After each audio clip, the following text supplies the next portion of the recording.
प्यारे बच्चों, हिंदी की व्याकरण कक्षा में एक बार फिर से आपका स्वागत है। जैसा कि आप जानते ही हैं, आज से हम अपना अपठित गद्यांश का अभ्यास शुरू करने वाले हैं। तो सबसे पहली बात कि अपठित गद्यांश होता क्या है। अपठित जैसा कि नाम से ही पता है, जो हमने पहले ना पढ़ा हो।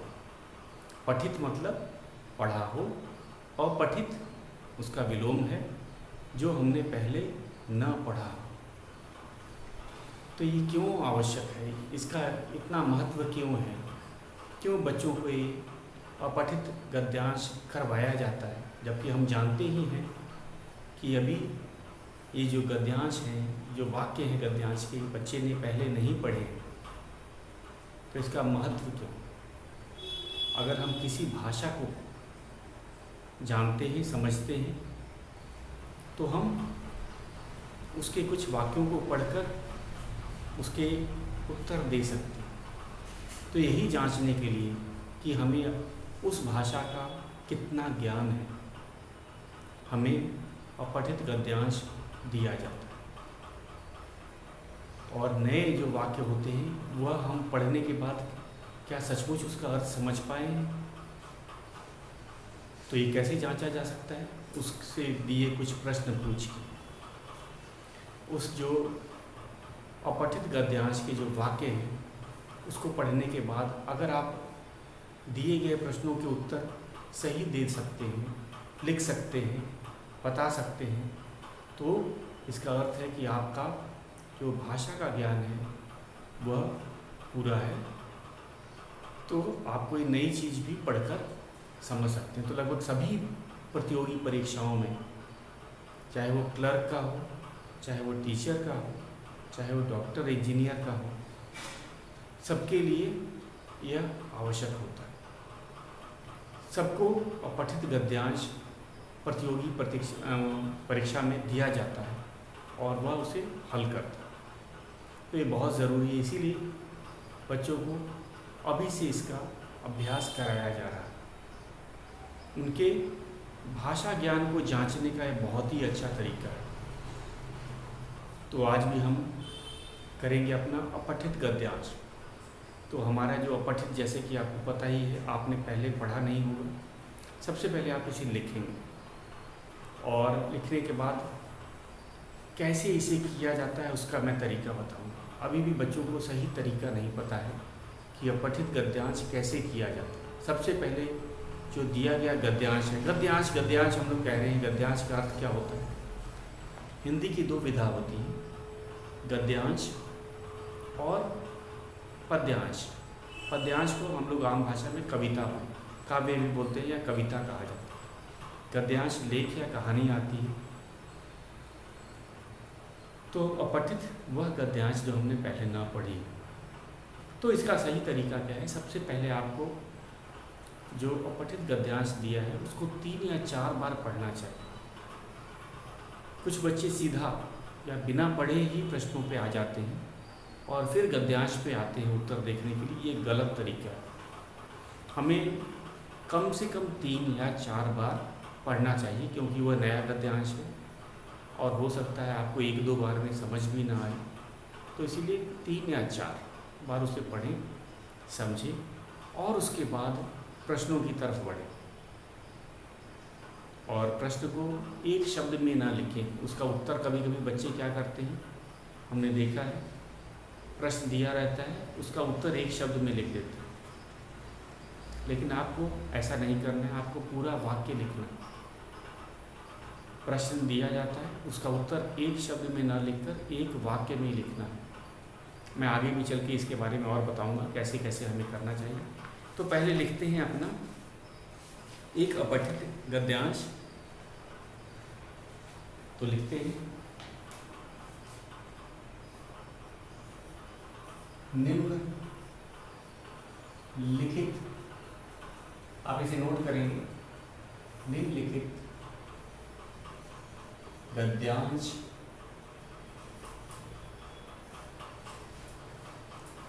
पढ़कर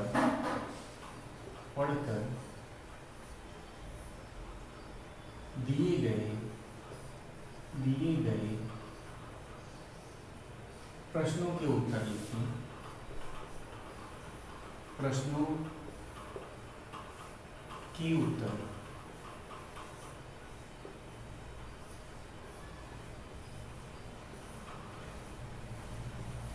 लिखिए। और हम ये अभ्यास के लिए ही कर रहे हैं। आप इसे भले नोट करें, लेकिन ये आएगा नहीं परीक्षा में। आपको पता है, अपठित मतलब एकदम नया, आपको एकदम नया ही गद्यांश मिलेगा। हम अभ्यास करेंगे, अभ्यास बहुत ज़रूरी है। आप इसे साथ साथ लिखते भी जाएंगे तो लिखने से और जल्दी आपको गद्यांश समझ में आएगा। भारत माता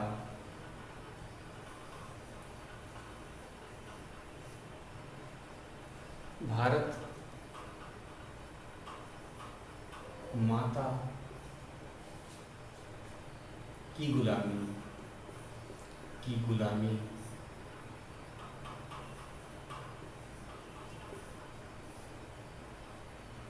बेड़ियां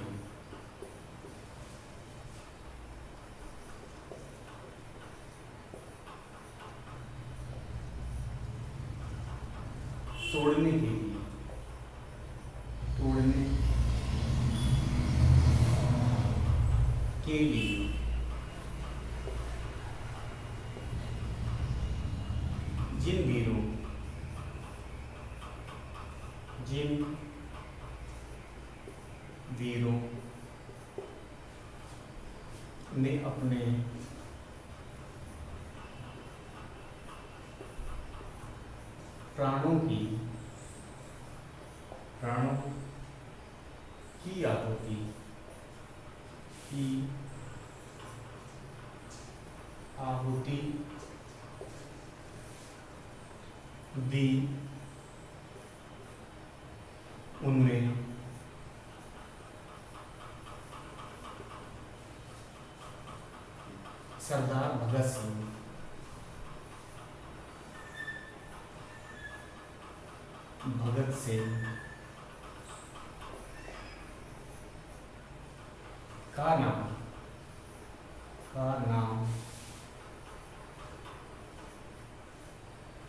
नाम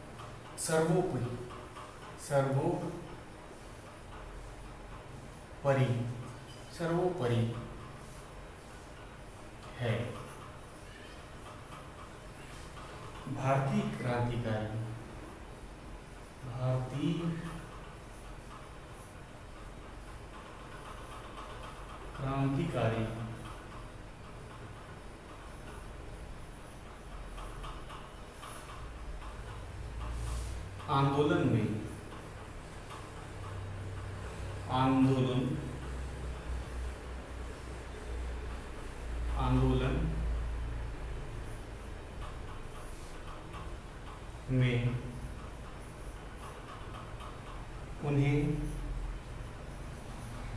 आंदोलन में उन्होंने बढ़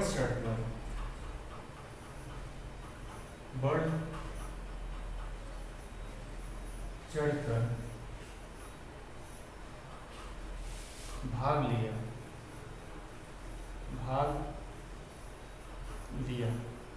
पूर्ण विराम। 1927 में साइमन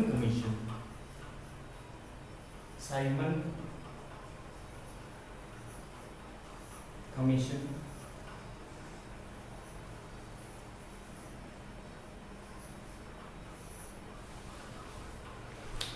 तो बच्चों, आप इसको नोट करते जाएंगे। गद्यांश के जरा सा बड़ा लगेगा, एक बार इसको मैं पढ़ देता हूँ। भारत माता की गुलामी की बेड़ियों तोड़ने के लिए जिन वीरों ने अपने प्राणों की आहुति दी, उनमें सरदार भगत सिंह का नाम सर्वोपरि है। भारतीय क्रांतिकारी आंदोलन में उन्होंने बढ़ चढ़कर भाग लिया।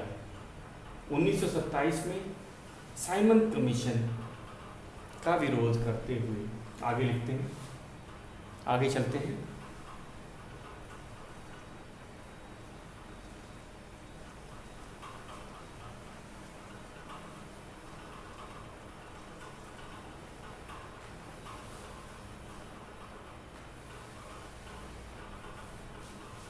साइमन कमीशन का विरोध करते हुए विरोध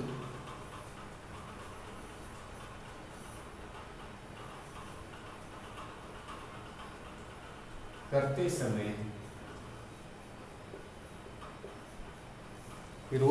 समय पंजाब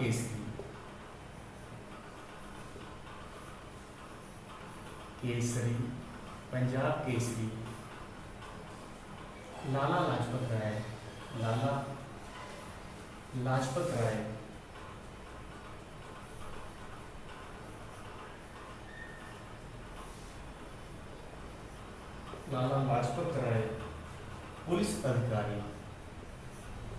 पुलिस अधिकारी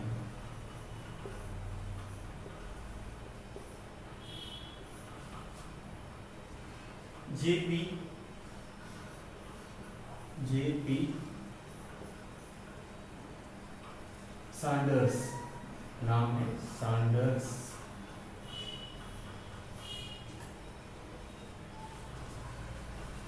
की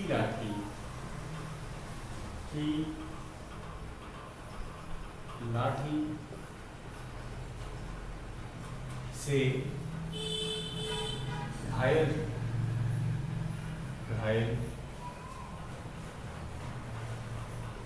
हो गए और उनकी मृत्यु हो गई और उनकी मृत्यु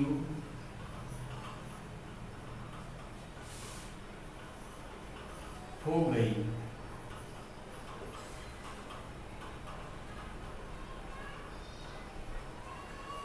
भगत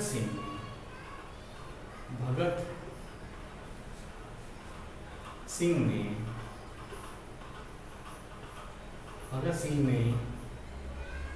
संकल्प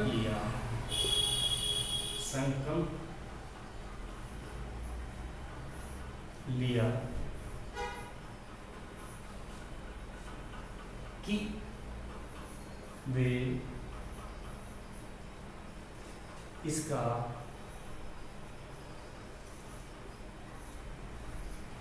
बदला लेकर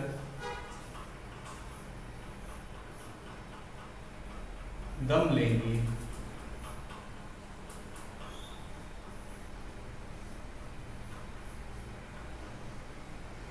18 दिसंबर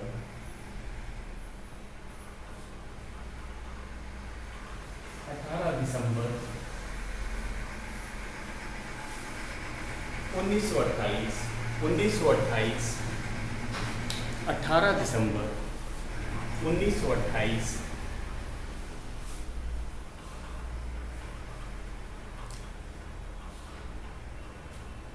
को उन्होंने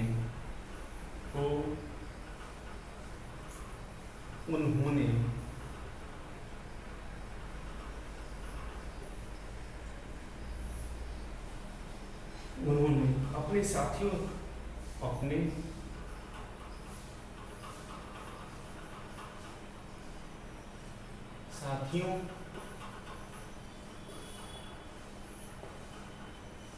के साथ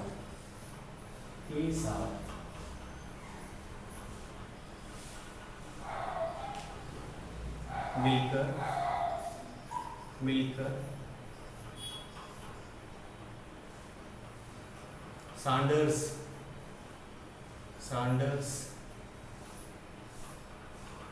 को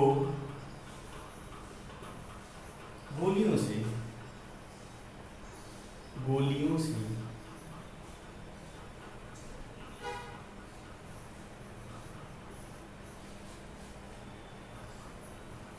भून दिया। तो बच्चों, ये था हमारा गद्यांश जो अपठित है, आप पहली बार पढ़ रहे हैं। तो हमें इसकी कम से कम, मैंने आपको बताया, 3 या 4 बार इसका पठन करना है, इसको पढ़ना है ताकि आप इसे अच्छी तरह से समझ सकें। तो मैं इसको एक बार फिर से पढ़ देता हूँ।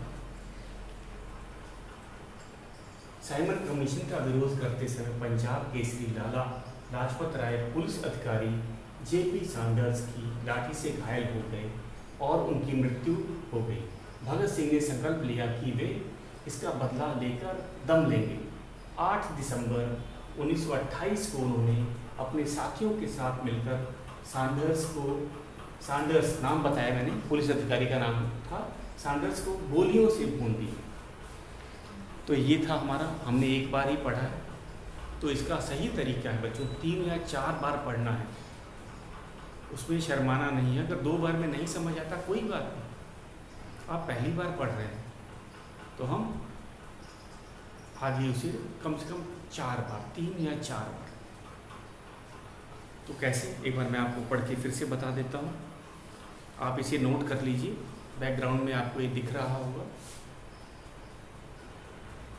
भारत माता की गुलामी की बेड़ियों तोड़ने के लिए जिन वीरों ने अपने प्राणों की आहुति दी, उनमें सरदार भगत सिंह का नाम सर्वोपरि है। भारतीय क्रांतिकारी आंदोलन में उन्होंने बढ़ चढ़कर भाग लिया। 1927 में साइमन कमीशन का विरोध करते समय पंजाब केसरी लाला लाजपत राय पुलिस अधिकारी जेपी सैंडर्स की लाठी से घायल हो गए और उनकी मृत्यु हो गई। भगत सिंह ने संकल्प लिया कि वे इसका बदला लेकर दम लेंगे। 18 दिसंबर 1928 को उन्होंने अपने साथियों के साथ मिलकर सैंडर्स को गोलियों से भून दिया। तो ये हमारा गद्यांश। अब हम इस पे जो आधारित प्रश्न है उन्हें करेंगे एक एक करके। मैंने 2 बार पढ़ा है, मैं तीसरी बार भी एक बार पढ़ देता हूँ। आप इसे अपनी नोटबुक पे लिखेंगे। हम अभ्यास कर रहे हैं, जितना पठित गद्यांश का आप अभ्यास करेंगे उतना ज़्यादा सीखेंगे। भारत माँ की गुलामी की बेड़ियाँ तोड़ने के लिए जिन वीरों ने अपने प्राणों की आहुति दी, उनमें सरदार भगत सिंह का नाम सर्वोपरि है। भारतीय क्रांतिकारी आंदोलन में उन्होंने बढ़ चढ़कर भाग लिया। 1927 में साइमन कमीशन का विरोध करते समय पंजाब केसरी लाला लाजपत राय पुलिस अधिकारी जेपी सैंडर्स की लाठियों से घायल हो गए और उनकी मृत्यु हो गई। भगत सिंह ने संकल्प लिया कि वे इसका बदला लेकर दम लेंगे। 18 दिसंबर 1928 को उन्होंने अपने साथियों के साथ मिलकर सैंडर्स को गोलियों से भून दिया। तो ये तीसरी बार हमने पढ़ा है, एक बार और पढ़ लेते हैं। कुछ ऐसे शब्द होते हैं वो पढ़ने पे उसका मतलब हमें पता चल जाता है, चाहे हमने नहीं पढ़ा हो। जैसे मैं एक आपको उदाहरण देता हूँ। भारत माता की गुलामी की बेड़ियाँ तोड़ने के लिए जिन वीरों ने अपने प्राणों की आहुति दी, उनमें सरदार भगत सिंह का नाम सर्वोपरि है। सर्वोपरि, सबसे ऊंचा। भारतीय क्रांतिकारी आंदोलन में उन्होंने बढ़ चढ़कर भाग लिया। 1927 में साइमन कमीशन का विरोध करते समय पंजाब केसरी लाला लाजपत राय पुलिस अधिकारी जेपी सैंडर्स की लाठी से घायल हो गए और उनकी मृत्यु हो गई। भगत सिंह ने संकल्प लिया कि वे इसका बदला लेकर दम लेंगे। 18 दिसंबर 1928 को उन्होंने अपने साथियों के साथ मिलकर सैंडर्स को गोलियों से भून दिया। तो बच्चों, ये था हमारा गद्यांश। हमने इसे 4 बार पढ़ा है। अब इसके प्रश्नों पे चलते हैं। आप इसे आसानी से अब कर लेंगे। प्रश्न उत्तर पे चलते हैं।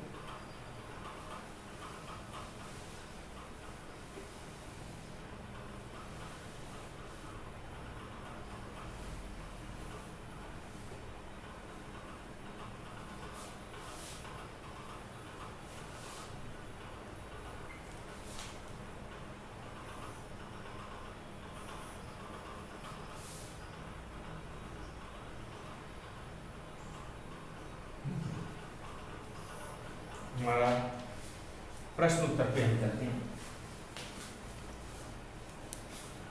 पहला है प्रश्न 1, लाठी से कौन घायल हो गए थे? पहला है लाठी से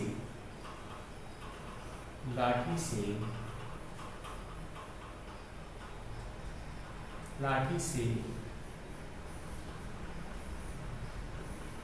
कौन घायल हो गए थे? प्रश्नवाचक चिन्ह।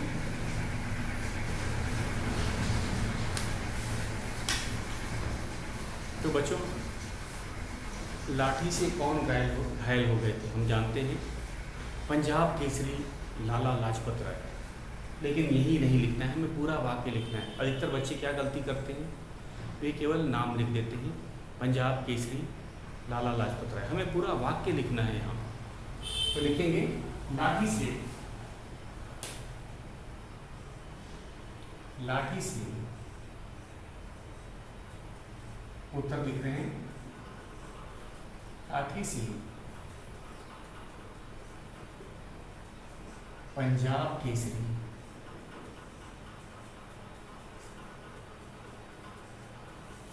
लाला लाजपत राय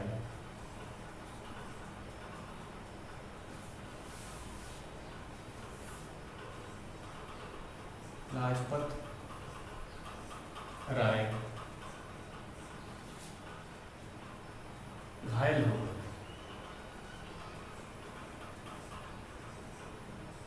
हो गए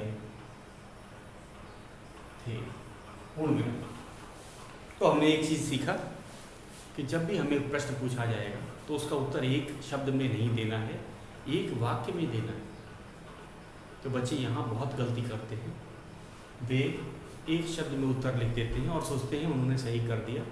तो इसीलिए मैंने आपको बताया कि जब भी उत्तर लिखेंगे आप पूरा एक वाक्य में लिखेंगे। लाठी से पंजाब केसरी लाला लाजपत राय घायल हो गए। प्रश्न था लाठी से कौन घायल हो गए थे? तो हम लिखेंगे लाठी से पंजाब केसरी लाला लाजपत राय घायल हो गए। दूसरा प्रश्न है, बदला लेने का संकल्प किसने किया? प्रश्न दूसरा है, आप नोट करते जाएं।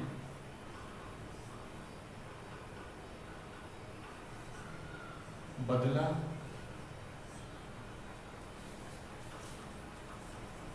लेने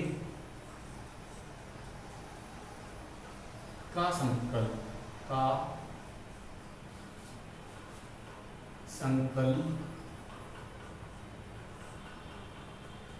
किसने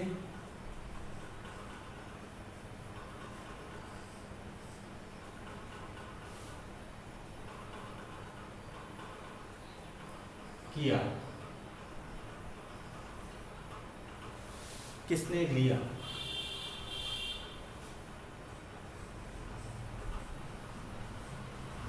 उत्तर आपको इसमें भी पूरा वाक्य लिखना है, केवल सरदार भगत सिंह नहीं लिखेंगे, पूरा वाक्य लिखेंगे। बदला लेने का संकल्प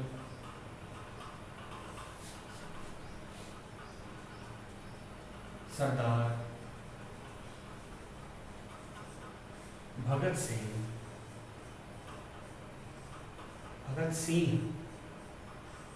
यहाँ बिंदु है, ने लिया।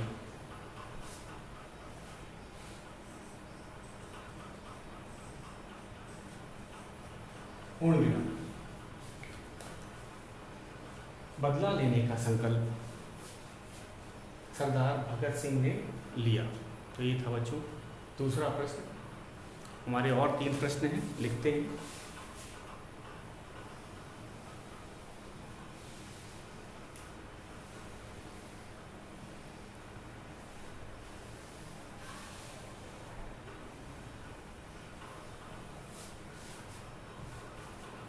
तीसरा प्रश्न है, प्रश्न 3,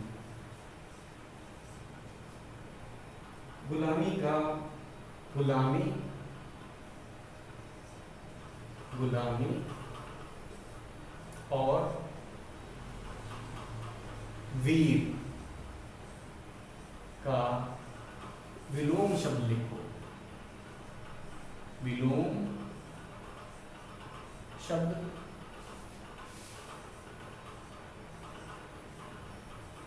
लिखो। तो हमारा क्या है,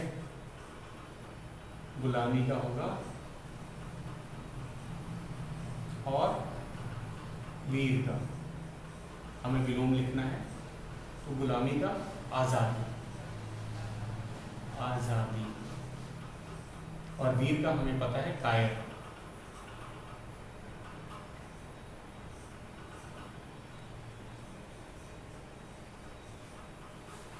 विलोम भी पूछ सकता है, हमें इसके लिए भी तैयार है। शब्द अर्थ कई बार अर्थ भी पूछ सकता है, किसी शब्द का विलोम पूछ सकता है, पर्यायवाची पूछ सकता है, हमें उसके लिए भी तैयार रहना। चौथा प्रश्न है, सैंडर्स की हत्या कब की गई?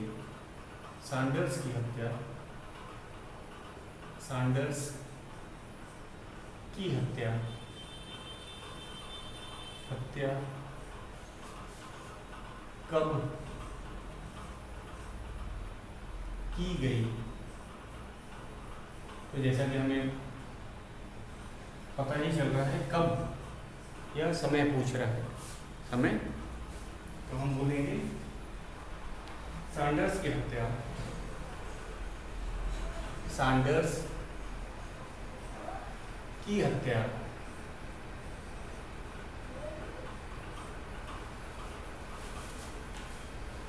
18 दिसंबर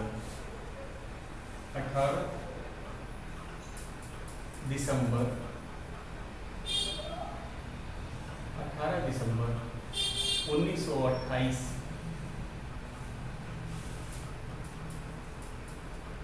में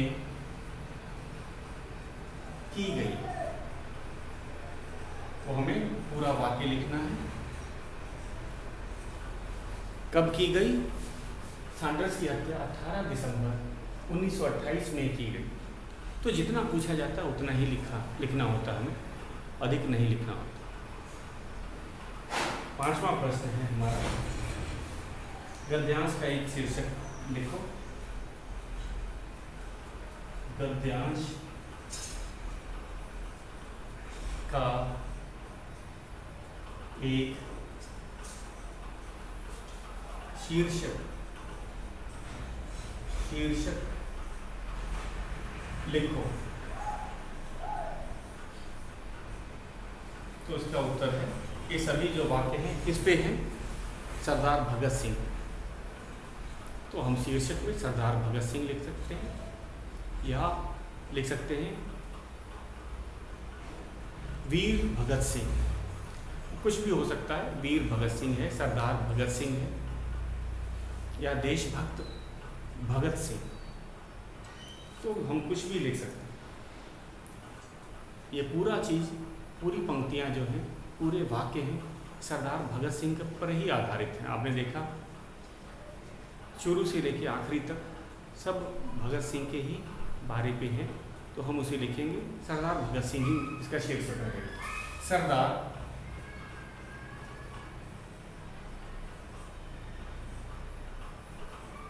भगत सिंह हमारा एक शीर्षक है।